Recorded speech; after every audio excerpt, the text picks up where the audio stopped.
కుందన బొమ్మలాగే ఉంటుంది. ఆ బొమ్మే చూస్తుంటే బంగారు బొమ్మలాగే ఉంటుంది. ఇంటింట ఊరూరా వెలసింది తల్లి, మన కంటి పాపాయి మన కల్పవల్లి.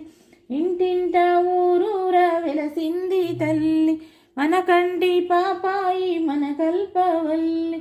మన ఇంట ఉంటుంది మన చిట్టి తల్లి, అమ్మవారే కూర్చుంటే కుందన బొమ్మలాగే ఉంటుంది. ఆ బొమ్మే చూస్తుంటే బంగారు బొమ్మలాగే ఉంటుంది. ఏటేటా పండుగలు ఉత్సవాలు, దండిగాను ధూపదీప నైవేద్యాలు. ఏటేటా పండుగలు ఉత్సవాలు, దండిగాను